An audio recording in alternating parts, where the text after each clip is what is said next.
सुप्रभात सभी भैया बहन। एकादश हिंदी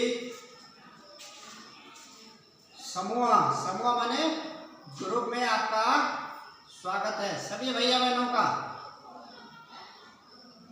आज हम हिंदी गद्य में प्रथम पाठ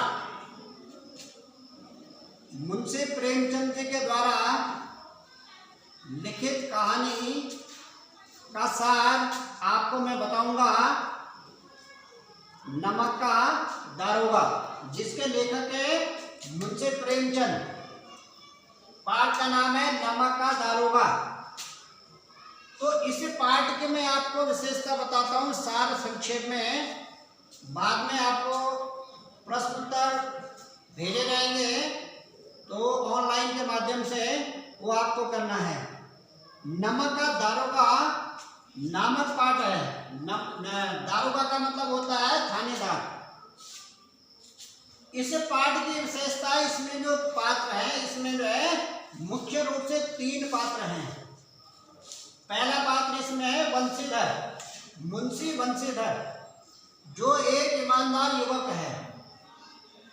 और दूसरा पात्र है वृद्ध मुंशी जी, जो सेवानिवृत्त कर्मचारी है, यानी वंशीधर के पिता।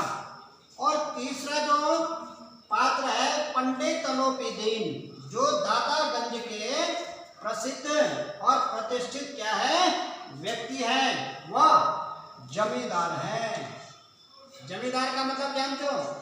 जमींदार, जमी माने होता है जमीनदार, माने जिसकी सबसे ज्यादा क्या है जमीन होती है, या उसकी जो अंग्रेजी में क्या कहते हैं कि जो संपन्न है, हर प्रकार से जो संपन्न है। पहले जिसके पास जो है, हमारे प्राचीन काल में जिसके पास सबसे ज्यादा जमीन जायदाद पशु इत्यादि होता था, उसको सर्वश्रेष्ठ जो है व्यक्ति माना जाता था। लेकिन आज क्या है कि जिसके पास सबसे ज्यादा पैसे हैं उसको बोलते हैं ये सबसे प्रतिष्ठित क्या है व्यक्ति है। वैसे सबसे प्रतिष्ठित व्यक्ति उसको कहा जाता है मेरे हिसाब से, जिसके पास सबसे ज्यादा अचल संपत्ति है। अचल माने जो कभी चलते नहीं है, भौतिक संपत्ति है। और जो पैसा है वो तो चल संपत्ति है। आज आपके पास 1 करोड़ है तो कल खत्म हो जाएगा। तो सबसे पहले बात करते हैं मुंशी वंशीधर एक गरीब है।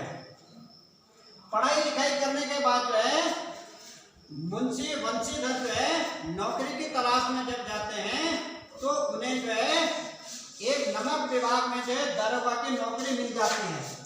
और इनको दारोगा के पद पर जो है नियुक्ति मिलती है। और नियुक्ति मिलने के बाद जो है ये वहां पर जो है अपना काम ईमानदारी से करते हैं।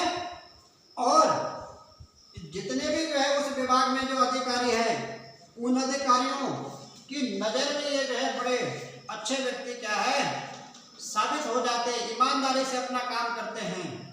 तो इसलिए जो है इनको क्या है बहुत अच्छा क्या है थानेदार कहा जाने लगा, ईमानदारी से।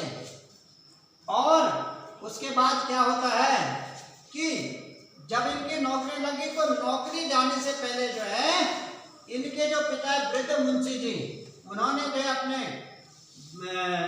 बालक को जो है वंशीधर को समझाया था कि बेटा नौकरी ऐसे ढूंढना जिसमें क्या हो ऊपरी आय हो, क्योंकि मैंने भी नौकरी करी है, मैं सेवानिवृत्त कर्मचारी हूँ, इसलिए जो है मुझे पता कि नौकरी क्या होती है, इसमें कितना पैसा मिलता है, सीमित मिलता है।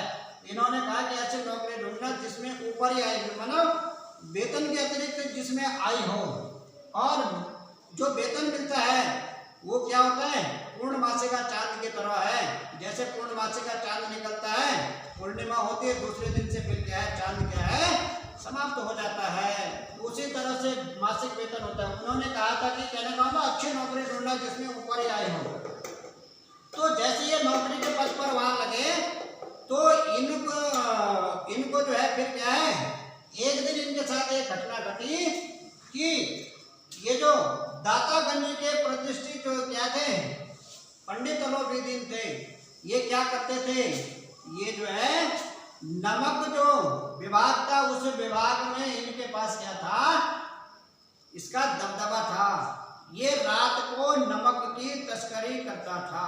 पंडितों के दिन एक दिन रात को नदी के तट पर जो है बैलगाड़ियों की आवाज सुनाई दी। तो दरोगा जी ने, बंसीधर ने जब दरवाजा खोला, उन्होंने कहा कि इतने रात को गाड़ियों के ये बैलगाड़ी चलने की आवाज आ रही है। तो उन्होंने फिर सोचा ये भ्रम है। फिर से जब ऐसी आवाज आई तो उन्होंने खिड़की खोली और उन्होंने देखा कि वास्तव में जो है बैलगाड़ियां चली जा रही है। फिर उन्होंने अपने जो नौकर है बदलू सिंह, उसको जो है आवाज लगाई कि चलो, हमारा जो घोड़ा है उस समय जो है गाड़ियां नहीं हुआ करती थी, घोड़े से भी जाते थे अधिकारी। उन्होंने अपनी वर्दी पहनी और अपने घोड़े पे बैठकर नदी के तट पर गए तो देखा कि वहां नमक की तस्करी हो रही है। और उन्होंने जब उनको रोकना चाहा तो उन्होंने कहा, भैया वो कहाँ ले जा रहे हो नमक है? उन्होंने कहा, बोला ये तो हमारे प्रतिष्ठित जो पंडित तलोपीदी ने दातागंज के उनका माल है, इसलिए तुम उनसे पंगा मत लो। लेकिन इन्होंने कहा नहीं, इन गाड़ियों को रोको, और उसको जो है नहीं जाने दिया।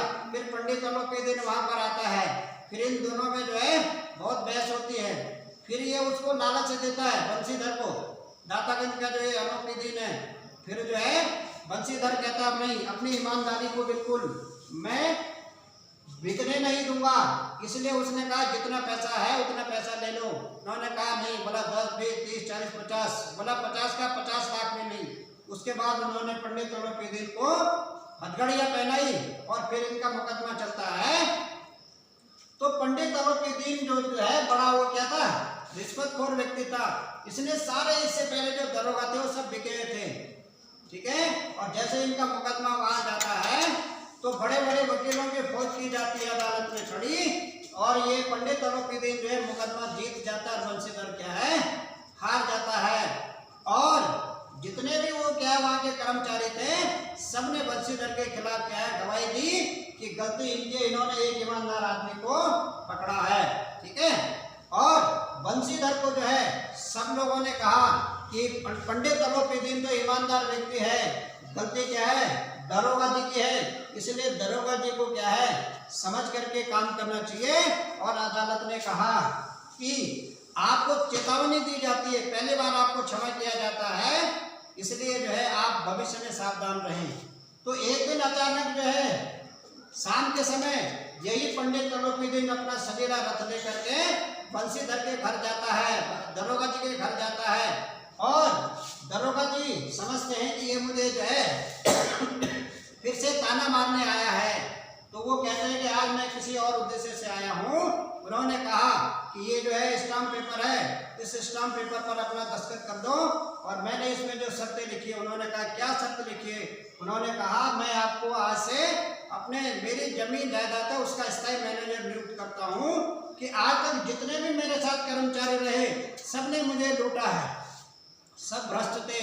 लेकिन आज मेरी आंखें खुल गई कि आप बड़े ईमानदार हैं और मैं आपको अपने जायदाद का स्थायी मैनेजर बनाता हूँ। अर्थात भैया बहनों, इससे हमें पता चलता है कि ईमानदारी कभी डगमगाती नहीं है और सत्य की हमेशा जीत होती है।